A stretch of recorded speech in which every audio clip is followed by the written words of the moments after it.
दोस्तों आज का पॉडकास्ट हमने ओशो के छोटे भाई शैलेंद्र जी के साथ करा। ओशो कृष्णा के बारे में क्या सोचते थे? अभी और यहीं में जियो, इसी का दूसरा रूप हमें भगवान कृष्ण के जीवन में नजर आता है। क्यों महात्मा गांधी के साथ ओशो का एक फिलोसॉफिकल बैटल हुआ था? अगर महात्मा गांधी की फिलॉसफी पर यह देश चलेगा, इसका विकास नहीं हो सकता, उत्थान की जगह पतन हो जाएगा। महात्मा गांधी की फिलॉसफी पास्ट ओरिएंटेड है, इवोल्यूशनरी नहीं है। कृष्ण को ओशो ने सबसे ज्यादा संपूर्ण विष्णु अवतार क्यों बोला? कृष्ण ने उसको रोका, कहा कि नहीं, कर्म का त्याग नहीं करना है, कर्म के साथ जो फलाशक्ति जुड़ी है उसका त्याग करना है। कई घंटों के बाद उन्होंने अपना मौन तोड़ा और कहा कि साहित्य सेवा और साम्यवाद वाली बात, इन दोनों से दुनिया का भला नहीं हो सकता। क्यों ओशो ने महात्मा गांधी की फिलॉसफी को पूरी तरह से सही नहीं बताया था? महात्मा गांधी इसके पक्ष में थे कि केवल प्राथमिक शिक्षा होनी चाहिए, उच्च शिक्षा की कोई आवश्यकता नहीं। महात्मा गांधी उच्च शिक्षा के सख्त खिलाफ थे। Gandhi as a person Osho को प्यारे हैं, लेकिन गांधी की फिलॉसफी देश के लिए हानिकारक होगी, खतरनाक है, ये एक अलग बात है। मैं पुनः कह दूं कि महात्मा गांधी के अहिंसात्मक आंदोलन की वजह से भारत आजाद नहीं हुआ है। Please note it down. Osho का खुद का बचपन कैसा रहा? किस तरह की वो शरारतें करते थे? कि तुम लोग इसकी स्पेलिंग हिज पढ़ के करो। डा में आ की मात्रा डा, आधा का टा और रा, डॉक्टर मतलब और 5 मिनट लगेंगे पढ़ने में बोर्ड को। ये पूरा डिस्कशन आज हमने शैलेंद्र जी के साथ करा है। आई होप आपको ये पॉडकास्ट पसंद आएगा, और अगर पसंद आए तो इस चैनल को लाइक और सब्सक्राइब जरूर कर लेना, और ये पॉडकास्ट अपने दोस्तों के साथ जरूर शेयर करना।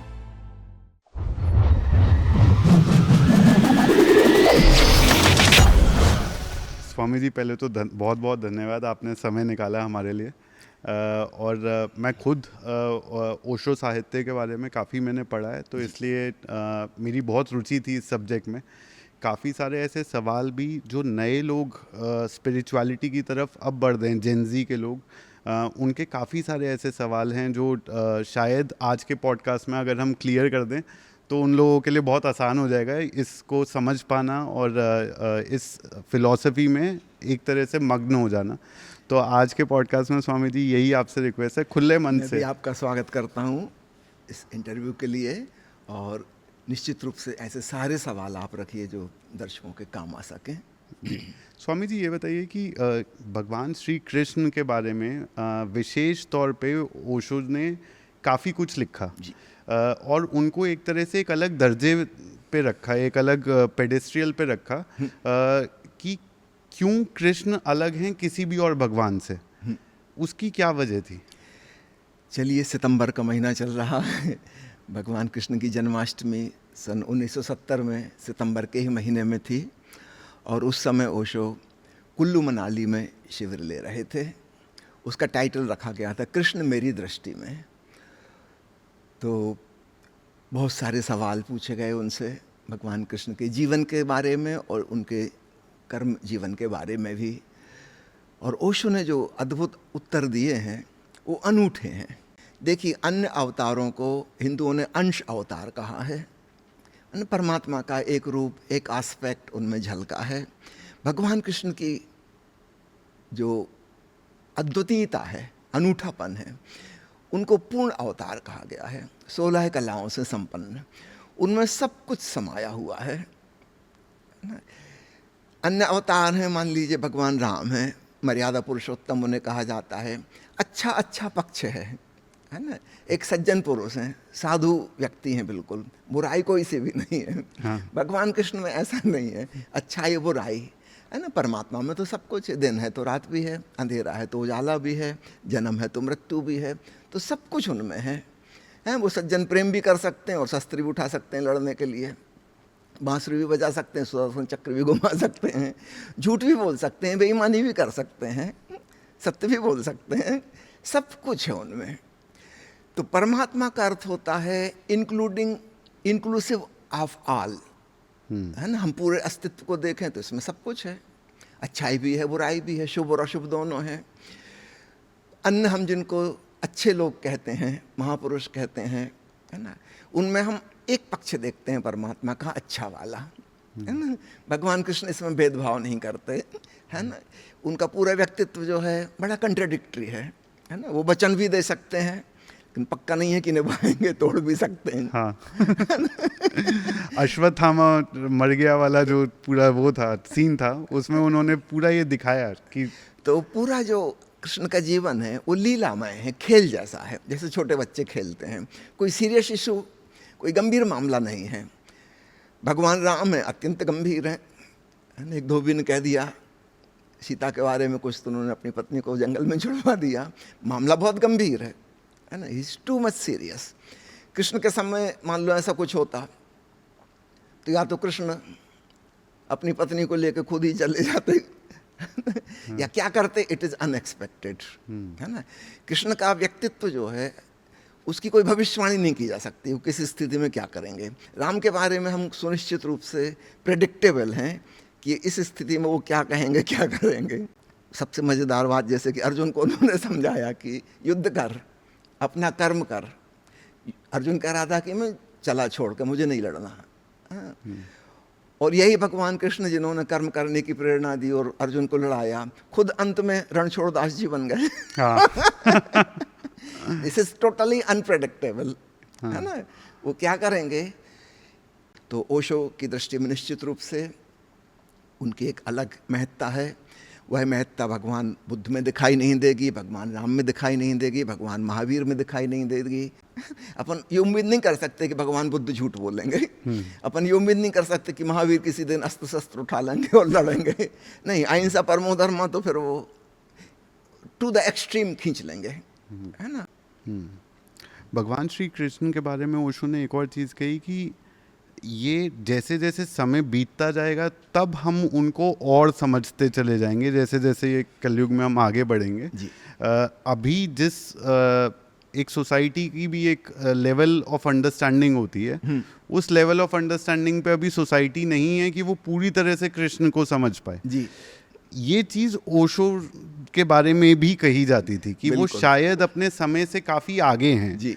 और जैसे जैसे समय बीतेगा तो आज वही हम देख भी रहे हैं कि उनकी लिखी हुई चीज़ें जो हैं बहुत लोग उसको पढ़ पा रहे हैं, लेकिन क्योंकि हम लोग उस जगह पे, उस पेडेस्ट्रियन पे नहीं पहुँचे हैं, तो काफ़ी सारे सवाल मन में आते हैं। जैसे गीता की जैसे आपने बात करी, तो ओशो महाराज ने बोला कि आपके आसपास जो भी है भोगने के लिए, आप वो भोग करके अपना मन भर लो और उस फिर स्पिरिचुअलिटी के टूवर्ड्स आप बढ़ पाओगे। उनकी वो किताब भी छपी थी इसी बारे में।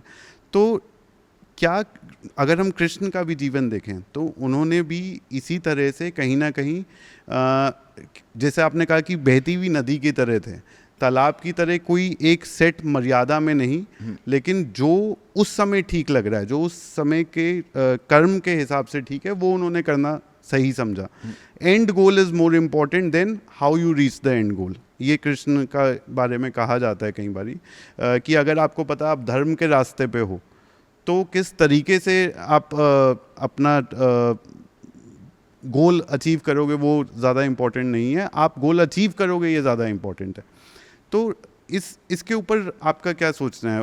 ओशो महाराज के इस जो रास्ता उन्होंने बताया, क्या वो लोग सही से समझ नहीं पाए, या कई बार ऐसा भी होता है कि लोगों ने कुछ कहीं से पढ़ा लेकिन पूरा उनका जो मतलब था उसके पीछे वो समझ नहीं पाए? ये गैप कहाँ पर था? गैप इसलिए पड़ता है कि ओशो ने अतीत के सारे आध्यात्मिक पुरुषों की वाणी पर प्रवचन माला दी, प्लस अपनी मौलिक दृष्टि दी, और भविष्य में क्या चीज़ें हो सकती हैं जो आज हमारी समस्या भी नहीं है, उन समस्याओं का समाधान भी उन्होंने सुझाया। तो निश्चित रूप से मामला कॉम्प्लिकेटेड और जटिल हो जाता है, है ना। कोई व्यक्ति हिंदू धर्म में पैदा हुआ है, वो केवल कृष्ण का भक्त है, वो केवल कृष्ण की बात सुनता है, तो उसको चीज़ें फिर भी एक प्रवाह में लगती हैं, एक फ्लो में लगती हैं।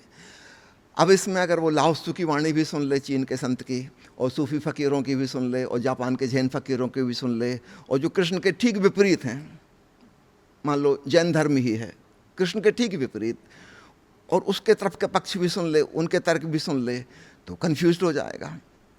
हाँ। लेकिन निश्चित रूप से इसके दूसरे पक्ष भी हैं। लाइफ इज मल्टी डायमेंशनल, बहुआयामी है जीवन, एक ही आयाम नहीं हो सकता। तो धर्म के भी अनेक अनेक आयाम हैं, और ऐसा पहली बार हुआ कि किसी व्यक्ति ने एक मंच पर सारे आयामों का उद्घोष किया, है ना। महावीर एकांगी हैं, बुद्ध एकांगी हैं, गुरु नानक एकांगी हैं, मीराबाई एकांगी हैं, चैतन्य महाप्रभु एकांगी हैं, रामकृष्ण परमहंस एकांगी हैं। उन्होंने केवल एक मार्ग की बात की जिस मार्ग से वो मंजिल तक पहुंचे थे। निश्चित रूप से दूसरे मार्ग की जरूरत ही क्या है, एक बार पहुंच गए मंजिल पे। अक्सर क्या होता है, जब हम एक दृष्टिकोण को सही कहते हैं तो हम दूसरे को गलत कहते हैं। ये नहीं कहा उन्होंने। है, उनकी बात ऐसी है, एक उदाहरण से समझ लें। मान लीजिए हमको हिमालय के एवरेस्ट शिखर पे पहुंचना है, हाँ जी, है ना। अब हम भारत से चढ़ेंगे तो हम उत्तर की तरफ यात्रा करेंगे, है ना।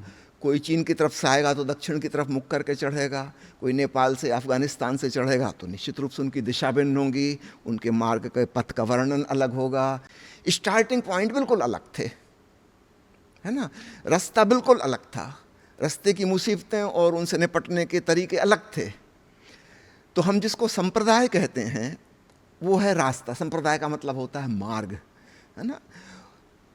ओशो व्यक्ति हैं जो मंजिल पर पहुंच के ऊपर से उन्होंने सारे रास्ते देखे, सब दिशाओं में उन्होंने मेहनत की, स्वयं चल के देखा वहाँ पे, और तब अपने अनुभव से उन्होंने कहा कि अरे सभी रास्ते वहाँ तक पहुँचते हैं।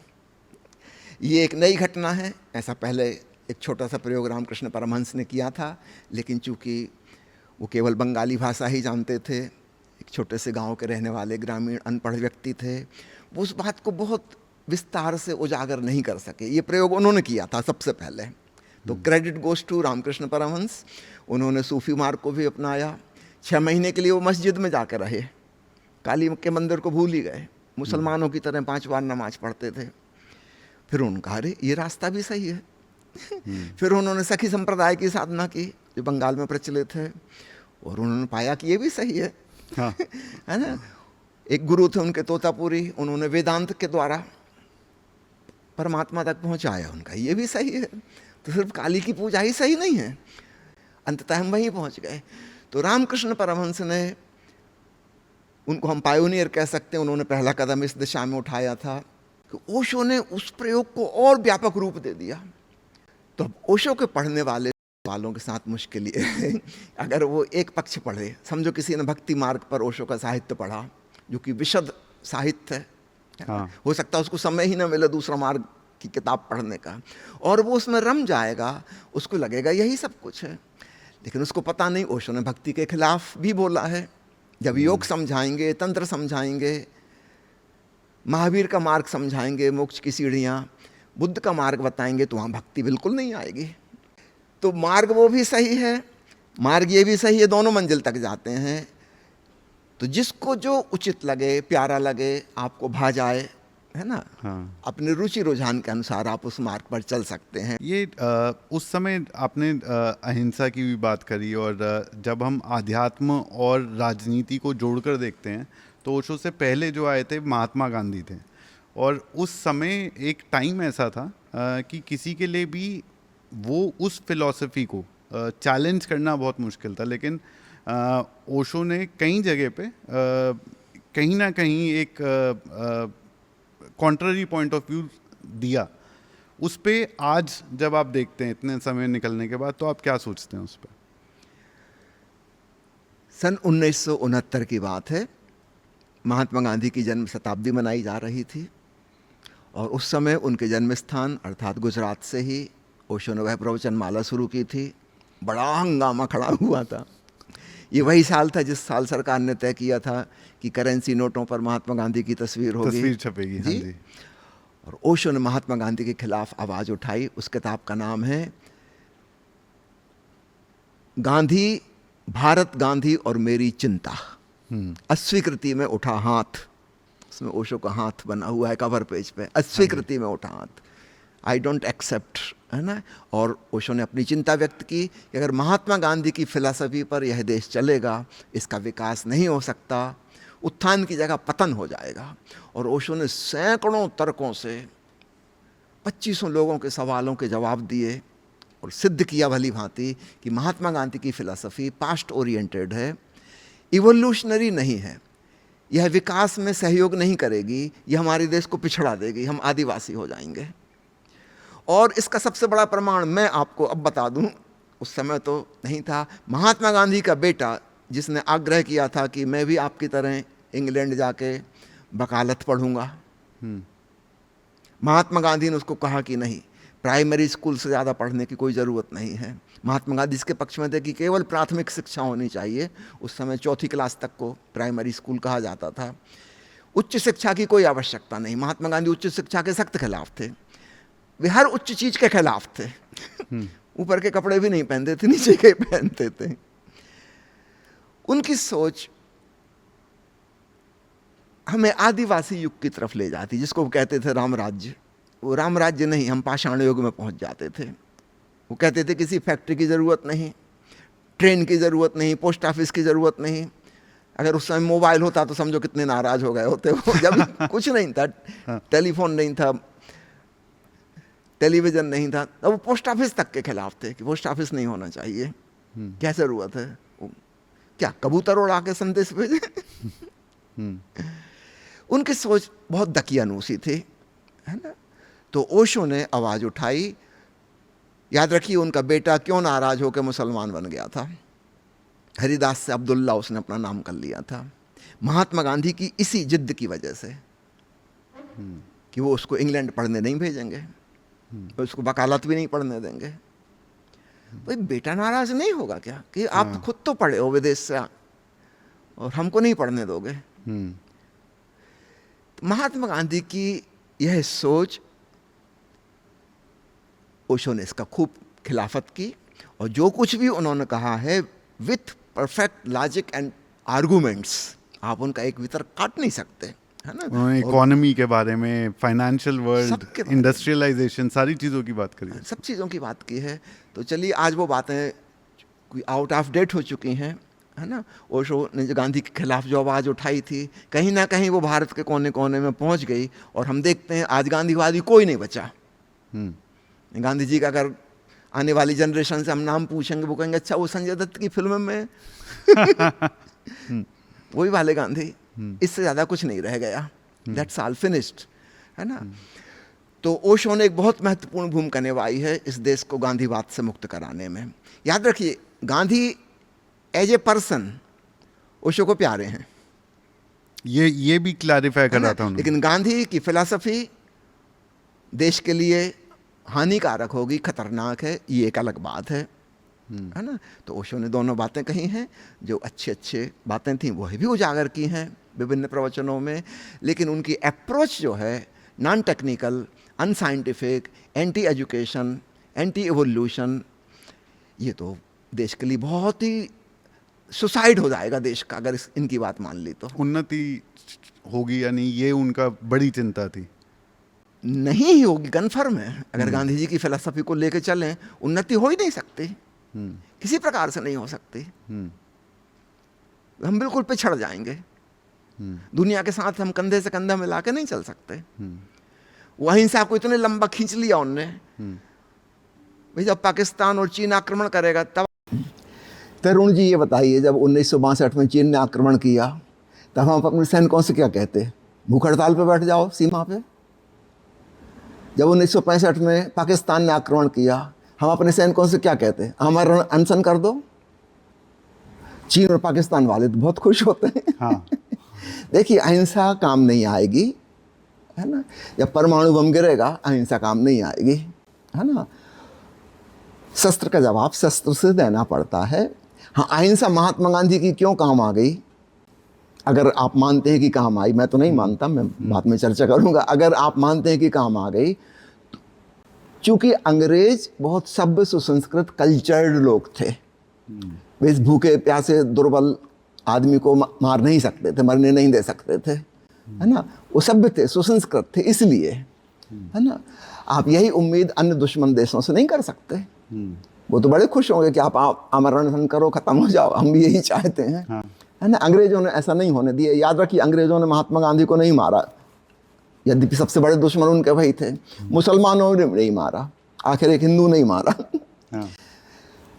अहिंसा काम नहीं आते। जब नाथुराम गोडसे की 3 गोली लगी तो खत्म हो गए। अहिंसा काम नहीं आती, सामने वाले हथियार लेके आया है तो, है ना। अंग्रेजों के साथ काम आ गई, एक चालबाजी थी, एक ट्रिक थी, है ना। अंग्रेज समझ ही नहीं पाए कि इसका क्या नहीं क्या, ये नए प्रकार का अस्त्र था। महात्मा गांधी की अहिंसा को ओशो अहिंसा भी नहीं कहते, ये एक प्रकार की क्या कहें आत्महिंसा है, आत्महिंसा की धमकी है ना। महिलाएं अक्सर ऐसा करती हैं, आपने देखा होगा, पति पत्नी का झगड़ा हो जाए, पत्नी मस्कुलर है, ताकतवर है, पहलवान है, उसके हाथ चलेंगे।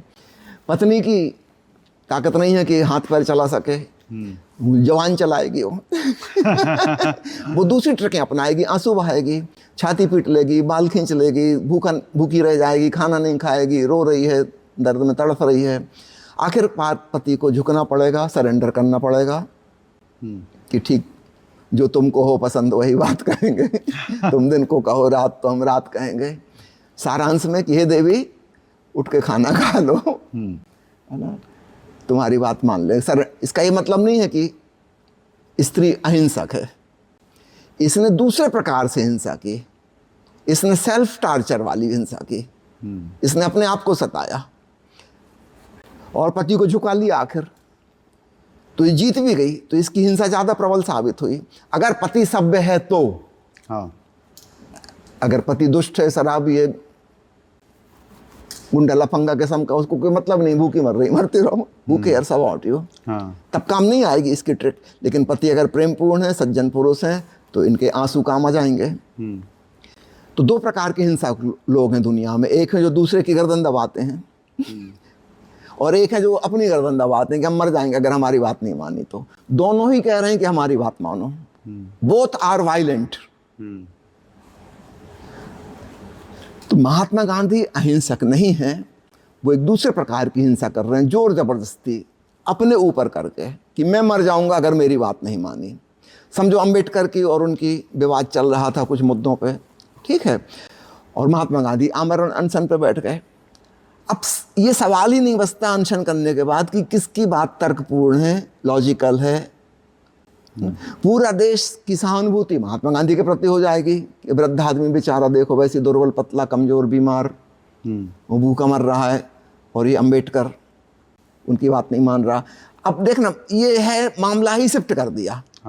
एक होता कि हम विचार विमर्श करेंगे, आप अपने तर्क दो, हम अपने तर्क देंगे, फिर एक कंक्लूजन निकले, डिबेट होगा, डिबेट होगा, कंक्लूजन ज्यादा है तो अपन जनता से पूछ लें, है ना, पब्लिक डिबेट हो जाए।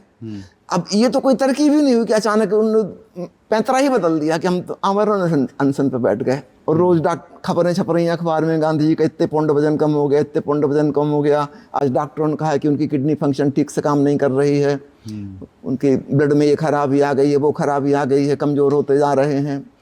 झक मार के अम्बेडकर को ऑरेंज जूस लेके आएंगे, बापू पी लीजिए, संतरे का जूस तोड़ दीजिए, मैं झुक जाता हूँ। ये कोई वैचारिक तार्किक बौद्धिक बात तो नहीं हुई। ये तो एक प्रकार की जोर जबरदस्ती आपने अपनी बात मनवा ली, क्योंकि आपके पास तर्क नहीं थे, आपके पास तर्क नहीं थे, आपके पास शक्ति नहीं थी, है ना। अब अंबेडकर करे तो क्या करे? अगर महात्मा गांधी मर जाते हैं अनशन करते हुए, ये देश अंबेडकर को एक दिन नहीं जीने देगा, ना उसको ना उसके फॉलोअर्स को। हाँ, जिन शूद्रों का वह प्रतिनिधित्व कर रहा है, वैसे ही शूद्रों के ऊपर इतना अत्याचार हुआ है हजारों साल से। अगर महात्मा गांधी मर गए फिर तो इस देश में कोई शूद्र शायद जिंदा ही ना बचे, गृह युद्ध हो जाएगा। तो अंबेडकर ज्यादा समझदार है, वो झुक जाता है। इसका ये मतलब नहीं है कि वो बौद्धिक रूप से हार गया, वो ज्यादा संवेदनशील व्यक्ति है और मामले की जटिलता को वो समझ रहा है कि ना केवल वो मारा जाएगा, उसके पीछे हजारों लाखों का खून बह जाएगा। तो यहाँ सही गलत तर्क का तो सवाल ही नहीं बचा। महात्मा गांधी पैंतरा ही बदलना सिखा रहे हैं हमको, मुद्दा ही बदल दिया। याद रखिए, जब आपका स्वयं का राज्य होगा तो फिर आप ऐसा नहीं करने देंगे दूसरों को। अब अंग्रेजों का राज्य तब आप कर सकते हो, आमरण अनशन कर दो, भूख हड़ताल कर दो, काम नहीं करेंगे, फैक्ट्री में नहीं जाएंगे, हड़ताल कर दो, दूसरे सरकार के काम में अड़ंगा लगाओ। लेकिन आपको ये नहीं पता जब आपकी सरकार बनेगी और तब अन्य लोग ऐसा करेंगे, फिर आप क्या करोगे?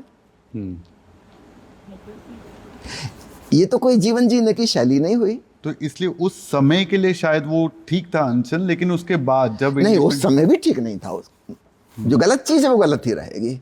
मैं पुनः कह दूं कि महात्मा गांधी के अहिंसात्मक आंदोलन की वजह से भारत आज़ाद नहीं हुआ है। प्लीज़ नोट इट डाउन, मेरा स्टेटमेंट। मुझे पता है बहुत गालियां पड़ेंगी। महात्मा गांधी का आखिरी आंदोलन जो भारत छोड़ो आंदोलन था वो हुआ था 1942 में, और उसी समय सब ठंडा पड़ गया था। That was finished. और महात्मा गांधी एक प्रकार से ठंडे पड़ चुके थे, क्योंकि वो बड़े से बड़ा आंदोलन था जो अंग्रेजों के खिलाफ किया गया था और बुरी तरह से कुचल दिया गया। तो जैसे 1857 में एक आंदोलन कुचला गया था, ऐसे 1942 वाज दी एंड।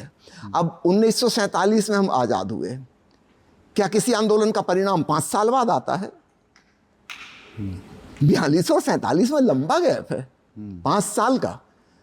ये स्वतंत्रता संग्रामियों की वजह से नहीं आया है, ये आया है 1945 में जो सेकंड वर्ल्ड वार हुआ उसकी वजह से। इस बीच में सारा मामला ही पलट गया। एक तरफ जर्मनी और जापान और दूसरी तरफ पूरा विश्व, जिनको हम मित्र राष्ट्र कहते हैं, अंग्रेज उसमें शामिल थे।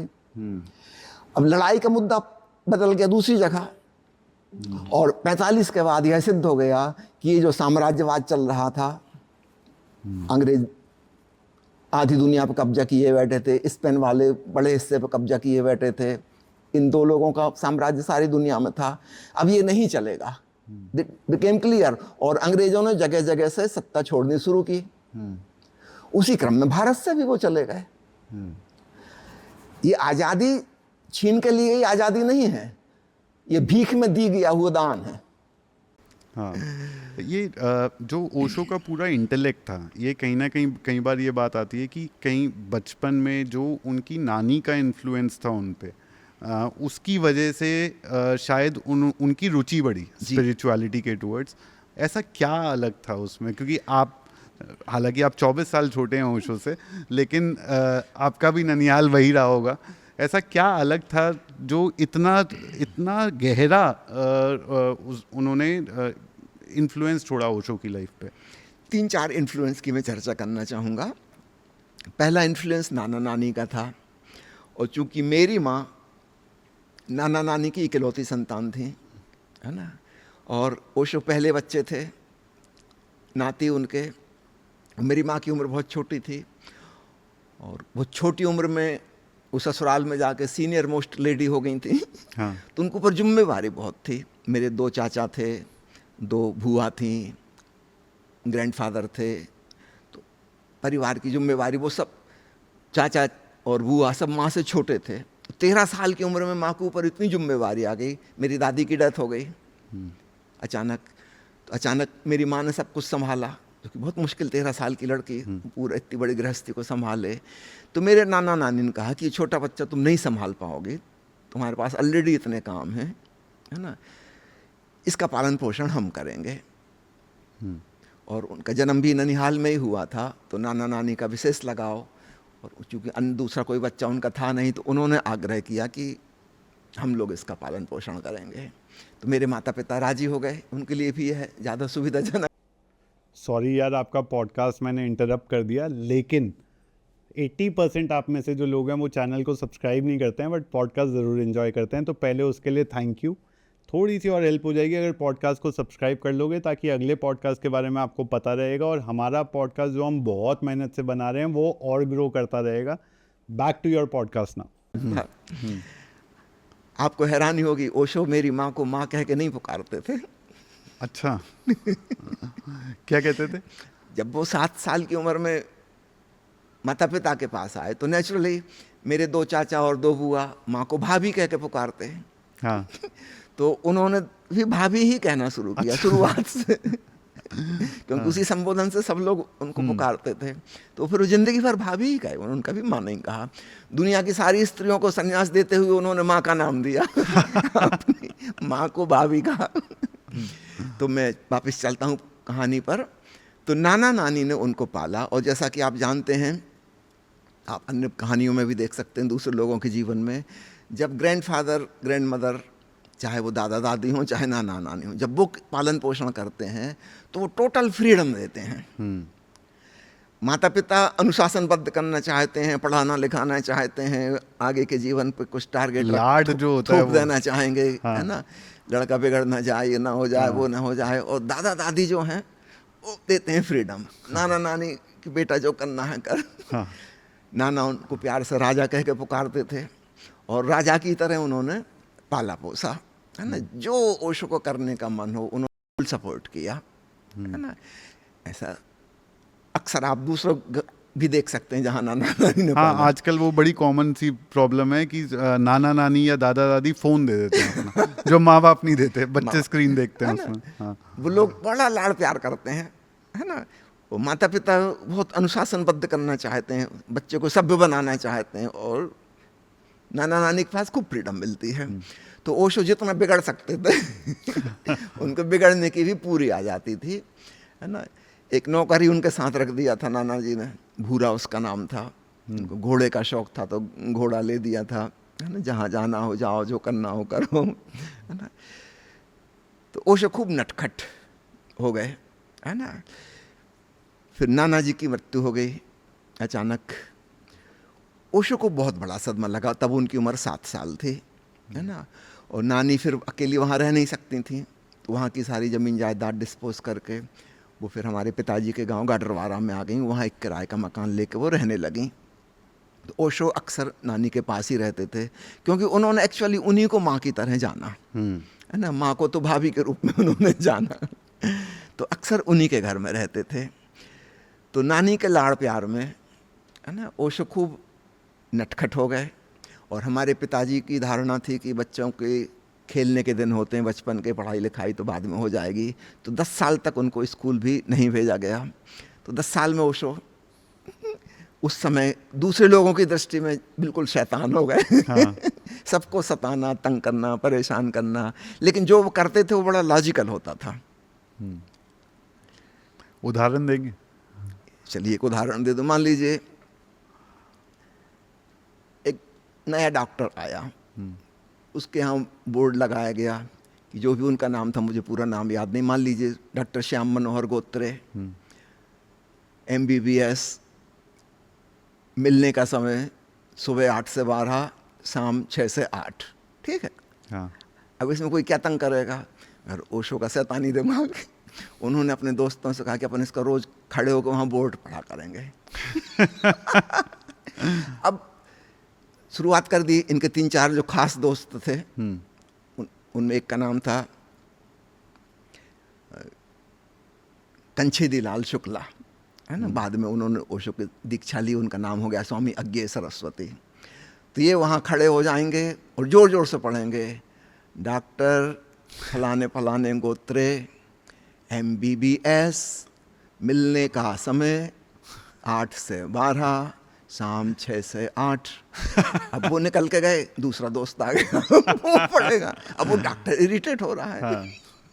सामने उसकी कुर्सी टेबल लगी हुई है, उसकी क्लिनिक है। फिर तीसरा आएगा, चौथा आएगा।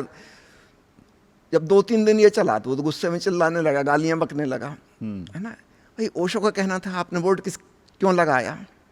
ताकि लोग पढ़ें। तो हम पढ़ तो रहे हैं ना। यदि आप चाहते हो कि नहीं पढ़ें तो हटा लो बोर्ड। लॉजिकली सही बात है। ओशो से गलत नहीं कह सकते। ओशो कह रहे हैं हम लोग तो अभी स्कूल जाते हैं, पढ़ना सीखे हैं, तो टीचर ने कहा कि जहाँ भी जो कुछ मिला पढ़ा करे, उससे भाषा का ज्ञान होगा। हम लोग इसलिए हर बार निकलते हैं तो पूरा पढ़ते हैं, पूरा नाम उसका पढ़ेंगे, डिग्री पढ़ेंगे, मिलने का समय पढ़ेंगे।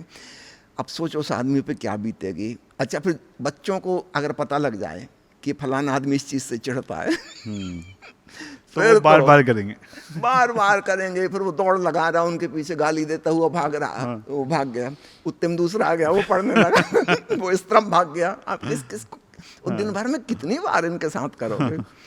और बच्चों को तो 2 बार स्कूल जाना है और लौट के आना है। उन्हें एक आध बार बीच में शौक से निकल जाएंगे पढ़ने के लिए कि डॉक्टर को तंग करें। उसको बेचारे को परेशान कर दिया। 2-3 महीने में उसने अपना बोरिया बिस्तर बांधा। अब अन्य लोगों से वो शिकायत करता, उनके घर में जाके कहता कि भाई आपका लड़का हमारा बोर्ड पढ़ता है। तो बोर्ड लगाया किस लिए था? पढ़ने के लिए। और बच्चे हैं वो पढ़ना सीख रहे हैं। तो ओशो जो करते थे बहुत लॉजिकल और तर्क संगत होता था, उसमें आप उनकी गलती नहीं निकाल सकते, है ना। वो कह रहे हैं आप नहीं चाहते हो कि नहीं पढ़ना तो हटा लो। हाँ। अच्छा, वो 3-4 महीने बाद चला गया। अगर वो नहीं जाता तो स्वामी अज्ञे सरस्वती जी ने बाद में बताया कि हम लोगों की नेक्स्ट प्लानिंग क्या थी कि और जो छोटे बच्चे हैं ना उनको हम ट्रेंड कर रहे थे कि तुम लोग इसकी स्पेलिंग हिज पढ़ पढ़ के करो, है ना। डा में आ की मात्रा डा, आधा का टा और रा डॉक्टर। गा में ओ की मात्रा गो, त्रा में ए की मात्रा त्रे, गोत्रे। मतलब और 5 मिनट लगेंगे पढ़ने में बोर्ड को। हम तो बहुत छोटे हैं, हम तो पूरा वर्ड तो पढ़ ही नहीं पाते, एक एक अक्षर तोड़ तोड़ के पढ़ना पड़ता है। बोला अच्छा हुआ चला गया, नहीं तो हम इस नेक्स्ट स्टेप हमारी ये थी। आगे का प्लान बना हुआ था। आगे का प्लान था। ठीक है, तो वहाँ से ओशो ने जो एक स्ट्रीट स्मार्टनेस कह लीजिए उसे, या दुनिया को देखने का एक नज़रिया उन्होंने जो है पहले 10 साल में बना लिया था। एक फ्री विजन जिसको कहें, फ्री विजन, है ना। हाँ। और जिसमें बहुत मौलिक और ओरिजिनल हो सकते हैं, विद्रोही बगावती हो सकते हैं, क्योंकि परिवार से पूरी सपोर्ट है ना। नानी जो है फुल सपोर्ट में है ना। कुछ भी करके आ जाए उनका लड़का, वो उसी से लड़ेंगी। पहले वो कहेंगे तुमने बोर्ड लगाया क्यों? हाँ। हमारा लड़का पढ़े नहीं तो क्या करे, वो पढ़ाई सीख रहा है। वो ओशो के खिलाफ कभी नहीं जाएंगे, वो कुछ भी करके आ जाएं। मान लीजिए टीचर ने कहा स्कूल में, ओशो ने कहा कि पेट दर्द हो रहा, छुट्टी चाहिए, तो उसने कहा कि पेट दर्द को हम नहीं मानते, दर्द का कोई प्रमाण होता है, तुम झूठ बोल रहे हो, है ना। दर्द का कोई प्रमाण है, हाँ बुखार हो तो बताओ, हम टच करके देखेंगे गर्म है हाथ की नहीं है, तो छुट्टी देंगे। ओशो ने कहा ठीक सर मत दीजिए, दर्द का तो प्रमाण होता नहीं। ओशो एक पेड़ पर चढ़ गए, घना पेड़ था, और वहीं से छुट्टी के बाद टीचर को निकलना था, है ना। ऊपर से आम का पेड़ था, एक बड़ा वाला आम वजनदार, तोड़ कर उनके सर पर दे मारा जब वो वहां से निकले थे। अब वो चिल्लाया, ओ क्या हुआ? दर्द का प्रमाण तो है नहीं। ऊपर देखा, वही लड़का है। उनका दर्द का क्या प्रमाण है कि आपको सिर में दर्द हो रहा है ना। बुखार हो तो बताओ। एक बार मैं समझ गया टीचर कि इस लड़के से पंगा नहीं ले सकते, नहीं लेना, हाँ। है ना। आज उसने आम मारा है, कल के पत्थर भी मार सकता है। दर्द का तो प्रमाण है नहीं। तो उसने कह दिया कि अगली कल से तुमको जब जाना हो जब चले जाया करे, जब आना हो आ जाया करे, हमसे कृपा करके पूछा भी ना करे। टोटली फ्री, आओ जाओ, कोई छुट्टी मांगने की भी जरूरत नहीं। तो ओशो का अपना तरीका था, और चूंकि नानी उनको फुल सपोर्ट करती थी, तो क्योंकि वो जो कह रहे हैं वो लॉजिकल है। तो साहित्य से उनका इंट्रोडक्शन कब हुआ? मैं बताता हूँ। अब दूसरा बड़ा इम्पैक्ट जो पड़ा वो था मेरे चाचा जी, बड़े चाचा जी, मेरे 2 चाचा हैं, तो बड़े चाचा जो हैं उनका नाम है श्री अमृतलाल चंचल, है ना। वो साहित्यकार हैं, कवि हैं, और उस ज़माने में गांव के वो सबसे पढ़े लिखे व्यक्ति थे। उन्होंने ग्रेजुएशन की थी, उस गांव में ग्रेजुएट शायद ही कोई था। वो कविताएं लिखा करते थे। उन्होंने तारण तरण पंथ के जो धर्म ग्रंथ हैं वो पुरानी बुंदेलखंडी भाषा में हैं, उनका अनुवाद करके आधुनिक हिंदी भाषा में गीत रूप में उन्होंने अनुवाद किया। क्योंकि वो साहित्यकार थे, ओशो के ऊपर उनका बहुत प्रभाव पड़ा। आपको एक बात बताऊं, शायद किसी को नहीं पता होगी, आज तक मैंने कभी कही नहीं है, आज संयोग से याद आ गया। ओशो की लिखाई मेरे बड़े चाचा की लिखाई जी बिल्कुल ज्यों की त्यों हू बहू, यानी हैंड राइटिंग जो उन्होंने सीखी वो बिल्कुल हू बहू चाचा जी की।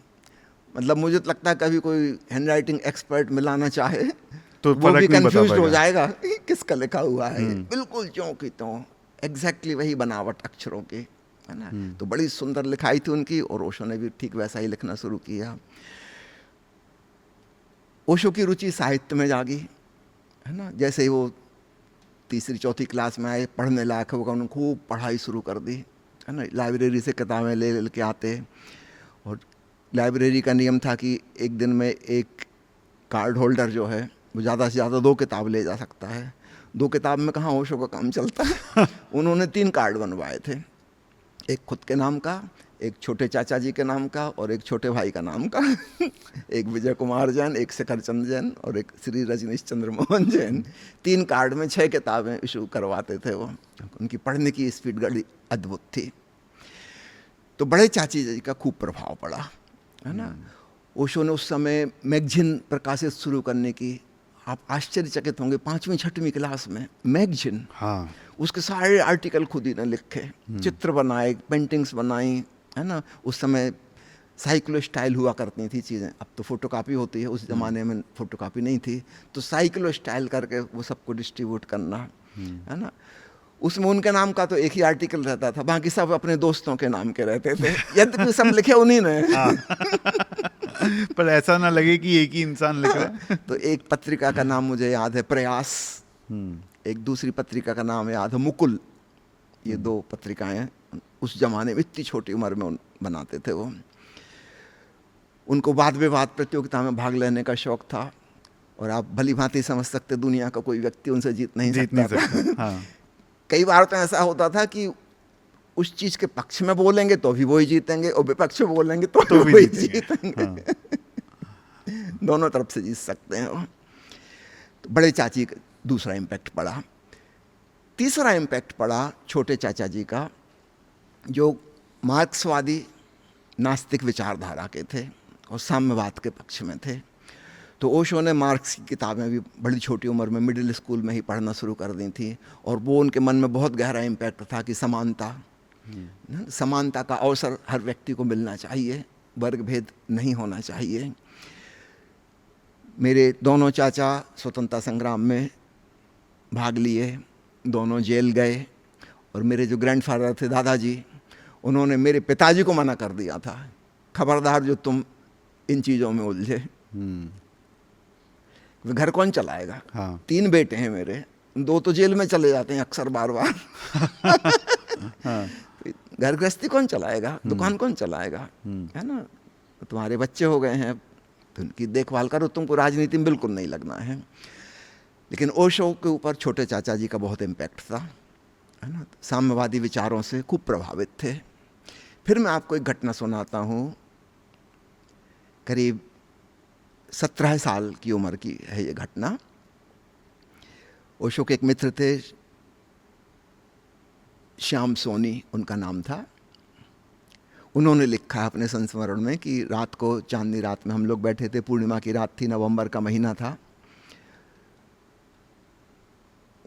ओशो कई घंटे से चुप बैठे थे नदी किनारे, पता नहीं किस चिंतन मनन में लीन थे। और श्याम जी ने लिखा कि मैंने भी उनको डिस्टर्ब करना उचित नहीं समझा, क्योंकि अक्सर वो हमें कुछ बताते समझाते, आज वो पता नहीं क्यों मौन है। कई घंटों के बाद उन्होंने अपना मौन तोड़ा और कहा कि श्याम, साहित्य सेवा और साम्यवाद वाली बात राजनीति की, इन दोनों से दुनिया का भला नहीं हो सकता, और आज से मैं इन दोनों को ड्रॉप कर रहा हूं। कुछ और ही दिशा है जहां पे कल्याण हो सकेगा, जगत का मंगल हो सकेगा, वह धर्म है।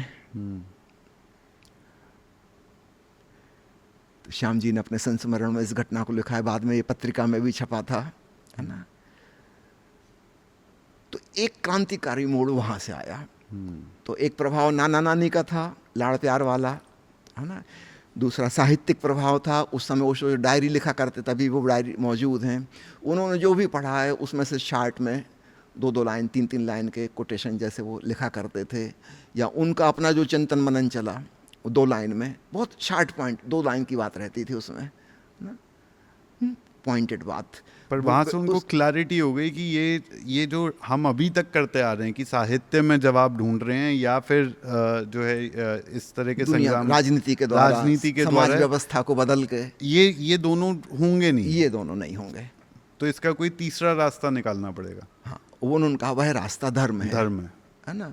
ये 17 साल की उम्र में उन्होंने रियलाइज किया। तो आपने पूछा ना कि धार्मिक मोड़ कहाँ से आया, यहाँ से आया। हाँ। इन तीनों को उन्होंने भरपूर जिया, उसके क्लाइमेक्स तक, और उसकी असफलता को महसूस किया कि ये नहीं हो सकेगा, है ना। एक विजन आया, एक इंट्यूशन आया कि ना तो इसमें आत्मकल्याण है वो ना ही विश्व कल्याण है ना। और वहाँ से ओशो का फिर जो टर्निंग पॉइंट आया, वहाँ से आया, वो अध्यात्म की तरफ आया, है ना। अब वो ध्यान की तरफ मुड़े और 21 वर्ष की अवस्था में करीब 4 साल बाद उन्हें परम ज्ञान की संबोधि की उपलब्ध हुई। तो हम ऐसा कह सकते हैं कि ओशो के ऊपर जो मुख्य मुख्य प्रभाव पड़े थे उसमें नाना नानी का अतिशय लाड़ प्यार, दूसरा दोनों चाचाओं के जीवन शैली, है ना, उनका भी खूब प्रभाव पड़ा। 3 मृत्युएं हैं जिनका इम्पैक्ट और मैं कहना चाहूँगा। एक मृत्यु नाना जी की 7 साल में हुई, दूसरी मृत्यु उनकी एक सहेली की लगभग 13-14 साल में हुई, है ना। वो इनसे और 2-3 साल छोटी थी। मेरी जो बहन थी ओशो से छोटी, रसा उनका नाम था, बाद में उनका नाम मायोग भक्ति हुआ, वो ओशो से 2 साल छोटी थी। उनकी सहेली थी वह शशि, उसका नाम था। टाइफाइड से उसकी मृत्यु हुई, तो एक वो भी बहुत बड़ा झटका लगा। तो पहला झटका नाना की मृत्यु से, दूसरा झटका शशि की मृत्यु से, और तीसरा झटका मेरी एक छोटी बहन, ओशो से छोटी थी, मुझसे तो बहुत बड़ी थी, उनकी मृत्यु हुई। उनका नाम कुसुम था। तो ओशो को बहुत प्रेम था कुसुम से, है ना। और अचानक किसी बीमारी से उसका विदा हो जाना, और लगभग वो 17 साल की उम्र वही वाली आ गई थी जब तक। तो डेथ का जो इम्पैक्ट है उससे स्पष्ट हो जाता है कि हम जो जीवन जी रहे हैं, जिसको हम बहुत महत्वपूर्ण समझ रहे हैं, इसका तो कोई महत्व ही नहीं है। ये तो पानी का बुदबुदा है, अभी है अभी गायब हो जाएगा, है ना। इसको बहुत सीरियस लेने की जरूरत ही नहीं है ना। हर चीज जो जन्मी है वो मर जाएगी, जो बना है वो मिट जाएगा। तो we have to search if there anything valuable, anything of any importance and significance. तो जिंदगी हम जो जी रहे हैं सब लोग जिस प्रकार की, इसका तो कोई इम्पोर्टेंस ही नहीं है। ये तो हम क्या किए क्या नहीं किए, क्या सोचे क्या नहीं सोचे, सब बकवास है, सब मिट्टी में मिल जाएगा। वो क्या है फिर जिसकी वैल्यू है, जिसकी कीमत है, जो मृत्यु के पार जा सकती है। तो एक नई खोज शुरू हुई, इस जीवन मृत्यु से भिन्न कुछ और है क्या। उसको खोजा जाए, है ना। फिर उन्होंने धर्म ग्रंथों, किताबों, फिलॉसफी, साहित्य, उसमें खोजा, फिलॉसफिकल साहित्य में। धर्म ग्रंथ भी फीके पड़ गए, उनमें भी कुछ सार नहीं निकला। फिलॉसफी की दुनिया को देखा, कुछ भी हाथ ना लगा, मतलब बुरी तरह से असफल। इस असफलता को वही महसूस कर सकता है जो क्लाइमैक्स तक जाए। हाँ। तो इस असफलता को जब उन्होंने देखा, तो जैसे एक सडन ड्रॉप करते हैं ना, जैसे एक दिन साहित्य और साम्यवाद ड्रॉप हो गया था, हाँ। है ना, ऐसे ही एक दिन ये सारी फिलॉसफी और धर्म ग्रंथ और धर्मशास्त्र सब ड्रॉप हो गए। कोई भी भिन्न भिन्न नहीं है। परम शांति, परमानंद को उन्होंने जाना। तो ये बहुत सारे इम्पैक्ट हैं। इसमें मृत्यु का इम्पैक्ट सबसे ज़्यादा है। मृत्यु जगाने वाला तत्व है, जिसने डिटैचमेंट सिखा दी। डिटैचमेंट सिखा दी। धन्यवाद स्वामी जी, आज हमें समय देने के लिए। दोबारा आपके साथ एक बार बैठकर महाराज ओशो के बहुत सारे ऐसी चीज़ें हैं, जैसे उन्हें जब अपनी पुरानी लाइफ की अनुभूति हुई थी, अलग अलग मेडिटेशन जिनकी वो बात करते हैं, उनका क्या मतलब है, क्या सारांश है, ये अगली बार आपके साथ हम जरूर कवर करना चाहेंगे। स्वागत है आपका श्री रजनीश ध्यान मंदिर सोनीपत में। और विदा लेने के पहले एक बात साहब श्रोताओं को बता देना चाहता हूँ। प्यारे मित्रों, सोनीपत जिला में दीपालपुर नामक गांव में यह छोटा सा नया आश्रम बना है, श्री रजनीश ध्यान मंदिर। यहाँ पर महीने में 2 सप्ताह ध्यान शिविर आयोजित होते हैं, और शेष 2 सप्ताह हम बाहर घूम घूम कर देश में विदेश में अन्य जगह ध्यान शिविर लेते हैं। ओशो की शिक्षा समझने के लिए, सिर्फ पढ़ने के लिए नहीं है, बल्कि अनुभव में डूबने के लिए है। तभी ठीक ढंग से समझ में आएगी। सिर्फ पढ़कर, सुनकर, वीडियो देखकर नहीं। हाँ, वो जरूरी है, स्टार्टिंग पॉइंट तो वहीं से होगा, लेकिन इसके बाद हमको ध्यान सीखना होगा और अपने हृदय का निखार करना होगा। ये प्रैक्टिकल बातें हैं, अकेली किताब पढ़ने से नहीं होगा। तो खूब किताब पढ़िए, ऑडियो सुनिए, ओशो के वीडियो सुनिए, उसके लिए स्वागत है। और हमारे कुछ मित्रों ने ओशो के समस्त साहित्य को ऑडियो प्रवचनों को, वीडियो प्रवचनों को निःशुल्क उपलब्ध कराया है लिंक पर। अगर आपको कुछ भी चाहिए, कोई चीज़ खरीदने की आपको आवश्यकता नहीं है, निःशुल्क आपको लिंक पर व्हाट्सएप पे भेज दी जाएगी। आप व्हाट्सएप पर हमको मैसेज करिए। ओशो फ्रेग्रेंस व्हाट्सएप ग्रुप के आप मेंबर बन जाइए, अथवा आप सीधा सीधा मुझे मैसेज कीजिए। याद रखिएगा, मैं फ़ोन सुनता नहीं हूँ, डॉक्टर ने मुझे मना किया है। अभी न पूछना किस डॉक्टर ने, वो डॉक्टर मैं ही हूँ। मेरा नंबर है 70 273 72 7027327372। आप मुझे संक्षेप में मैसेज कीजिए आपको क्या चाहिए। मैं आपको 24 घंटे के अंदर अंदर ओशो का वह सामग्री उपलब्ध करा दूंगा। ओशो के 10,000 से अधिक फोटोग्राफ उपलब्ध हैं। ओशो के सारे ध्यान संगीत, भजन कीर्तन मौज उपलब्ध हैं। सब कुछ उपलब्ध है ऑनलाइन। तो आज के डिजिटल युग में बहुत बड़ी बात है, आप कोई भी किताब अपने मोबाइल में या लैपटॉप में डाउनलोड कर सकते हैं, बिना डाउनलोड की सीधे ही पढ़ सकते हैं। ठीक उसी प्रकार ऑडियो प्रवचन सुन सकते हैं, डाउनलोड कर सकते हैं, जो आपको करना हो। तो स्वागत है आपका मेडिटेशन को प्रायोगिक ढंग से सीखने के लिए। इसी निमंत्रण के साथ तरुण जी, आपको भी धन्यवाद देता हूँ, आप इतनी दूर से आए। नहीं, हमारे लिए सौभाग्य की बात है स्वामी। बहुत अच्छा लगा आपसे मिलकर, बहुत शांति भी है यहाँ पर। इतना समय कब निकला पता भी नहीं चला। तो अगली बार हम ओशो की ध्यान विधियों की चर्चा करेंगे। कुछ उनकी किताबों की विशेष आपको बात पूछना हो, उसकी चर्चा करेंगे। और जो भी आपके मन में सवाल हो, स्वागत इन सब सवालों का। धन्यवाद स्वामी। और जिन दर्शकों को कोई प्रश्न पूछना हो, वो या तो तरुण जी को भेज दें प्रश्न, या मुझे भेज दें। उन सारे प्रश्नों को भी उस कमेंट्स में अपना प्रश्न लिख देना स्वामी जी से। नेक्स्ट एपिसोड में अपन उन क्वेश्चन को कवर कर लेंगे जी। Thank you. जय ओशो। दोस्तों, मैं उम्मीद करता हूँ आपको ये पॉडकास्ट पसंद आया।